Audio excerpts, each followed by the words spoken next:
Hello, greetings, and welcome everyone to this news video where we don't get high, we get high on gains. I am the Engineer, and the topics we're covering today are as follows. Tesla sales down 13 to 15% year on year for the first time in history.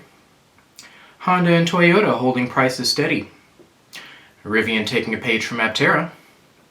Can Aptera succeed? 7 News documentary, and the fallout. Aptera statement on their battery pack.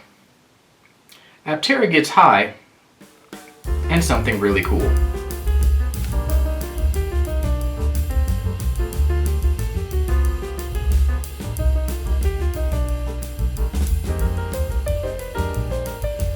Alrighty, so there is a little bit of a discrepancy, I suppose you could say, when it comes to this story. You notice that I gave a small range of 13 to 15%. It is not very clear as to whether or not they are talking about units sold or sales numbers, like how much money they've made from sales. Some of that gets a little muddled in the water, which is why I had that range, and which is why I'm going to say here that I am not entirely certain whether or not, even in this article, when I look at this article compared to other articles, they basically say that it is either their unit volume sales or the numbers, the dollar amount that they bring in with respect to their sales specifically. So there's not a lot of clarity there. I'm probably going to end up looking into the actual Tesla breakdown for their sales and things like that and compare it myself, but suffice it to say that Tesla sales have gone down by some percentage over 10 with relation to both their unit sales and their revenue generated based on those sales. The reason for this has been discussed and debated. There are different factors that could be present here. There could be, Elon's recent political things could be playing a part. Supply chain issues could be playing a part. People waiting for the next and best vehicle in the lineup for Tesla, that is the refreshed Model Y. There are a lot of reasons that were cited and that could have been the case and could all have played a part. But yeah, that is the basics of what's going on here. Tesla sales have declined, and whether or not that decline will stay for the long term or for at least the medium term is to be seen. So yeah, that is a thing that is happening. Yeah. Do you guys remember when I was telling you that I was looking forward to a day when it looked like there was going to be a decrease in the oil usage in America? Well, that day has not come yet, unfortunately, but the record low for fossil fuels being used for the power grid, the ratio of power generation has become less than 50% oil and coal, and then 51% everything else, which is fantastic. I think that is a step in the right direction, and I do believe that that's going to continue to be the case so long as we have a situation where people realize how much cheaper electricity is to generate through means other than fossil fuels. So yeah, it's good to know that this is happening. The electric article will be linked below, and we're going to keep moving.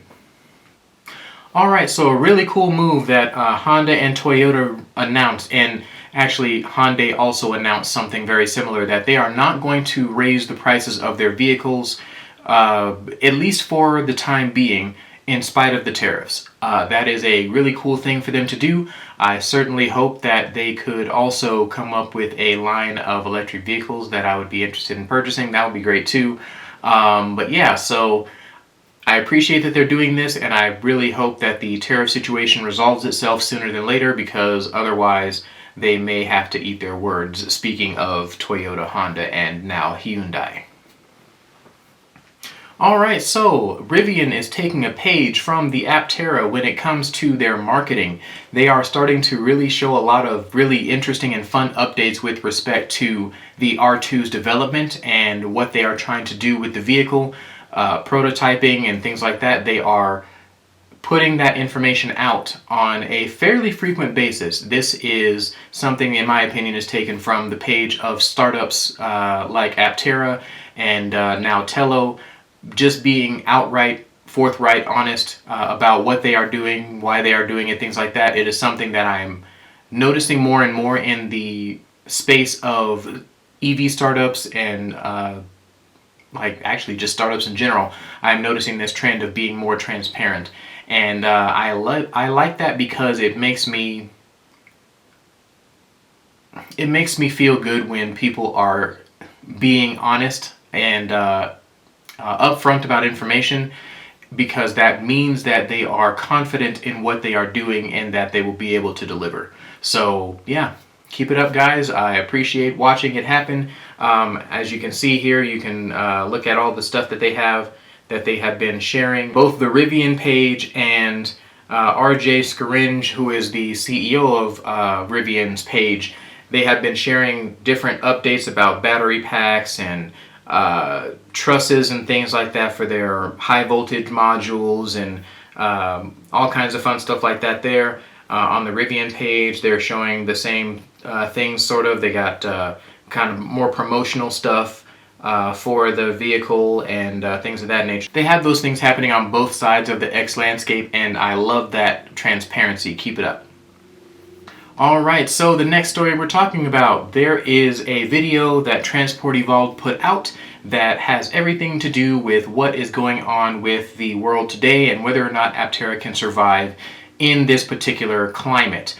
I appreciated their points, and I thought that they did a really good job of expanding on them and making their stance clear. I agreed with most everything they talked about. The video was very good, so I would say check that out. Kind of get a general perspective from the Transport Evolved team on whether or not Aptera can make it. Now, in this YouTuber's opinion, you will probably not be surprised by the fact that I think that not only will Aptera be successful, I believe that when people understand the impact and the possibilities that Aptera brings to the table, it will be impossible for Aptera to keep these things in stock. There will be a backlog for years. All it takes is people understanding what Aptera is and what it can do. A situation where you can potentially never have to fuel your vehicle is the possibilities to that are too endless for just about everybody on the planet to not understand and to want. I cannot tell you how many times I've talked to people about the Aptera, and then they say, oh, this thing looks weird. Like, I'll pull up the website first and say, hey, this is Aptera, and they'll say, oh, this thing looks weird. It's kind of cool, but it looks really weird. And then I say, yeah, but it can fuel itself for 40 miles a day. And they're like, why can't we buy this for yesterday? What has the world been doing? And so, yeah, generally speaking, I believe that there are going to be a lot of challenges and hurdles to getting Aptera to market. But the moment it hits the market and enough people have heard about it to, I can't remember the name of this phenomenon, but once you reach a certain flashpoint for people knowing about a thing, it kind of explodes and does exponential growth and all that kind of stuff. Once Aptera hits that point, I am going to wager that the growth pattern will not just be exponential. It will be like a line literally straight up. So yeah, I believe that that's what's Aptera's eventuality. If they can get to market, they are going to clean house. Everybody's on the chopping block. Just madness. Solar panels are going to be something that everyone is going to seek after and to want as soon as Aptera becomes a thing. So I don't know, man. I do know and acknowledge the fact that there will be challenges, and that those challenges are manifold and multiple. But I also know that there were a lot of other companies in the world that started to very unfavorable circumstances and ended up being powerhouses. There was actually a video that I was listening to in the car on the way back home that had a a ring of that nature to it from Aptera Owners Club. I might throw that down in the bottom in the description, but yeah, there's too much proof that companies have come up through hard times for me to just automatically believe that Aptera's, gonna have an impossible time to market. I do think it's gonna be difficult, but it is nowhere near impossible, and I cannot wait to see what they end up doing once they hit mainstream. Okay, so there was a video put together by Channel 7 News, which is a company that operates out of Australia. The video talks about how Indonesian nickel mining is a very risky and dangerous endeavor. They also talk about the fact that, they also talk about a claim that in general the large majority of the supply of nickel that is mined from these Indonesian areas are used in electric cars. I'm going to kind of do my best to break down why that is not true, and do my best to also show proof of that as well. And then I'm also going to try and tie in Aptera's involvement in the whole nickel situation, because the nuance here is very interesting and also kind of encouraging. So yeah, I'm going to go ahead and jump in here by first saying that, bro, if there was ever a masterclass on manipulation and fear mongering and what have you, this is it, man. This is it. Like, they do the Sting music at the beginning, and they have people basically crying and saying how terrible the working conditions are and all that kind of stuff.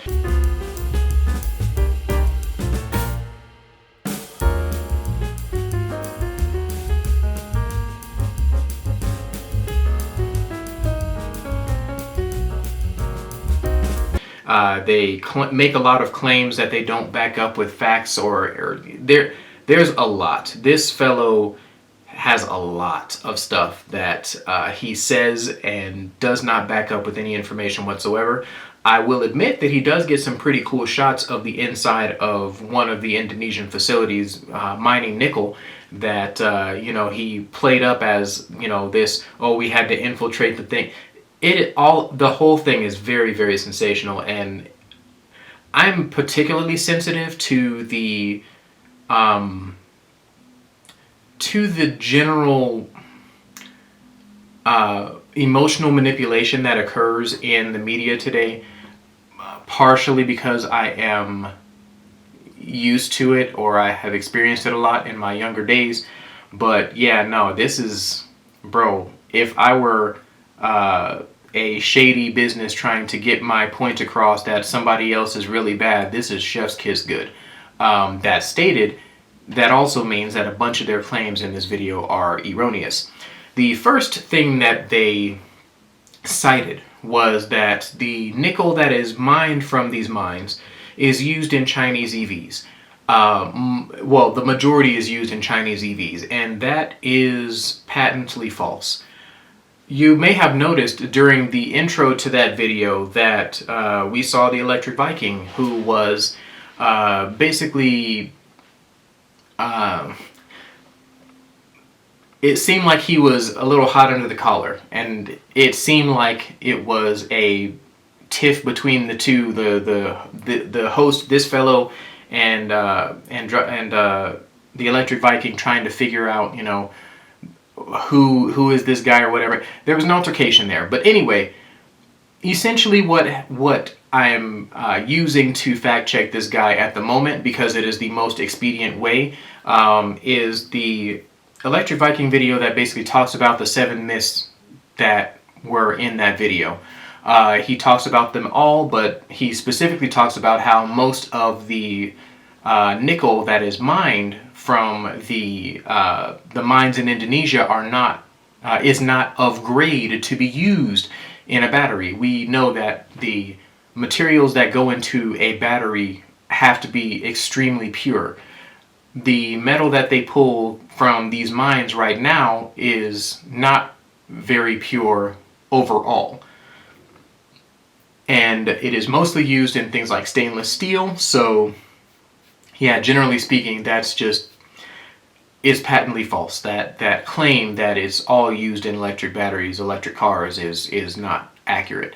As you can imagine, the rest of the claims that he made during this situation are erroneous as well. But I decided to go ahead and jump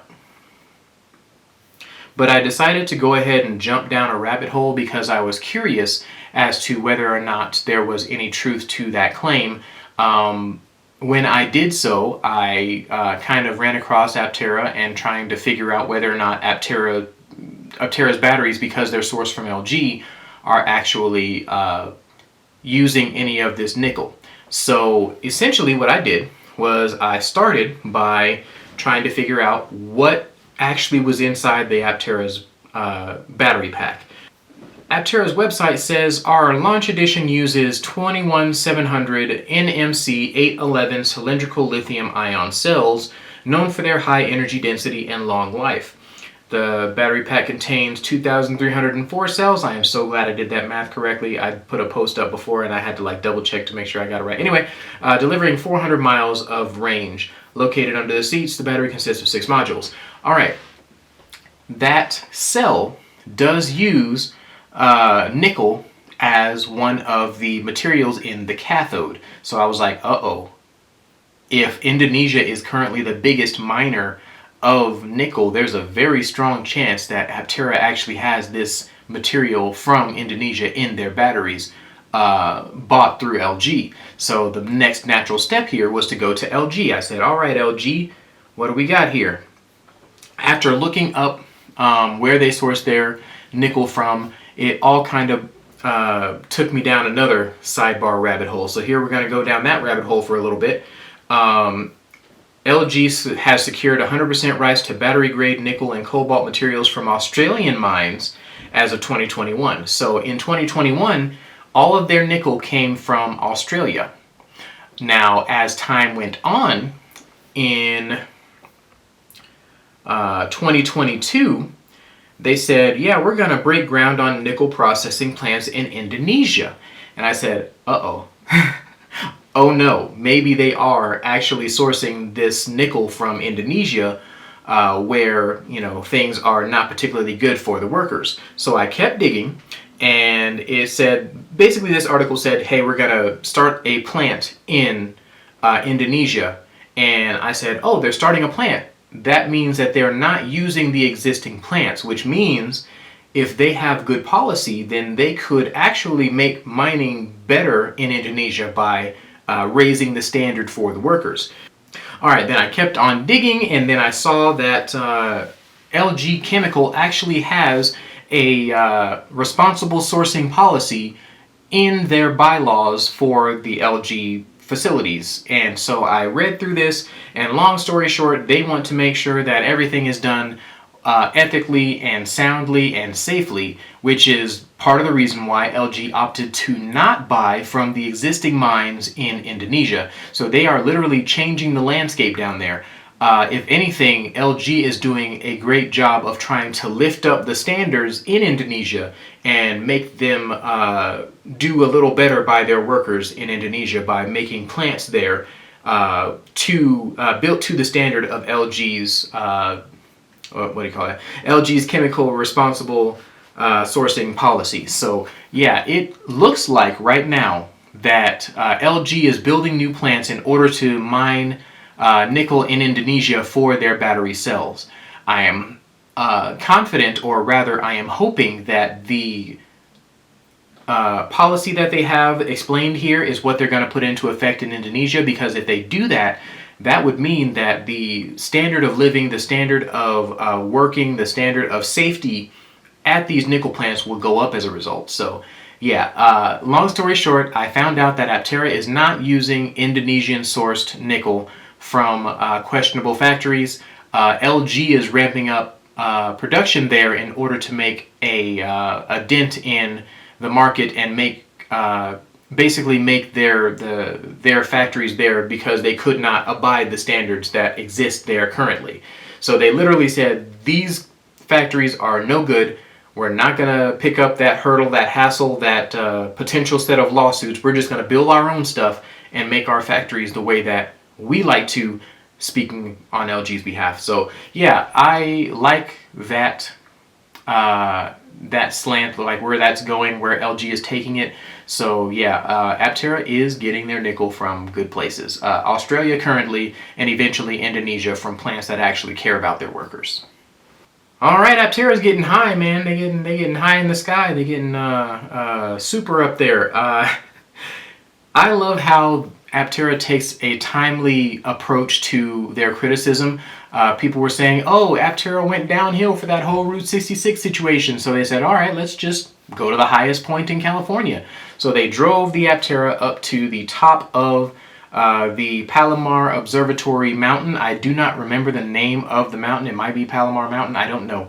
But they went to the top of this mountain, and they say that testing and validation continues. I'm hoping that we see a video of this situation and of them going to the top of this mountain, because I think it would be a really good way of helping assuage people's fears that their efficiency numbers were biased. And yeah, hopefully that will be something that they release maybe with the numbers that they got as they were going up the mountain. I don't know.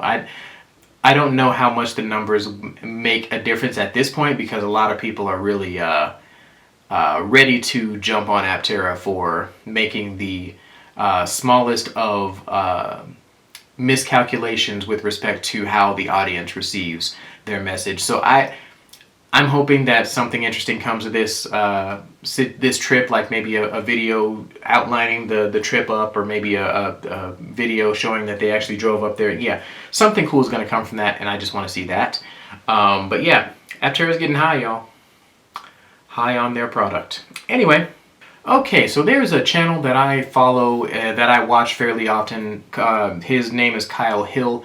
He does a lot of things on nuclear power and nuclear breakthroughs, but this one stuck out so much to me that I could not leave it untalked about, in spite of the fact that I don't technically have a platform to talk about it on. This particular breakthrough is essentially an isotope of uranium that can be specifically targeted to destroy cancer cells and cancer cells only. That basically means that instead of having the side effects, the nausea and the hair loss and all that kind of stuff from cancer treatment, the cancer treatment would literally be, yeah, we're going to give you this shot. The shot's going to go to the tumor. The tumor's going to get destroyed by this new type of radiation from alpha particles instead of, gamma rays and all that kind of crazy stuff. And we're going to kill the cancer by surgically targeting every single individual cancer cell. It is the most mind-blowing thing I've ever seen in my life, and it was so mind-blowing that I actually thought, no, this can't be real. I have to go look this up. So I looked into an efficacy study for this isotope, actinium-225, and read the abstract and read through the article and the paper and whatnot, and they talk about how this is already saving lives right now. The people that are being treated with this stuff are actually seeing their cancer basically disappear, and it is phenomenal. They talk about how much of this stuff they would need to treat every single human being on the planet for cancer, and it was something like a phone's weight of this stuff would treat literally the entire population of the world, or rather the entire population of cancer patients easily. So yeah, really cool video. I suggest you guys check it out if you want to hear some really cool, really positive news in the midst of this tsunami of not as good news. So yeah, thank you guys so much for watching. That is the end of this video. I am the Ninjaneer. If you like this video, please like and or subscribe. Please do the other YouTubey things. I will catch you guys on the flip side. Alright, so remember when I was telling you guys that I was really looking forward to a day when it looked like They got that stuff happening on both sides of this of their X landscape, and they have that.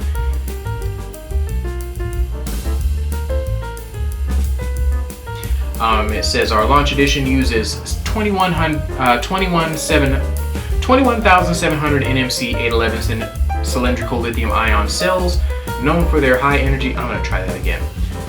So I kept on digging, and then I found, oh my gosh, I did it to myself again.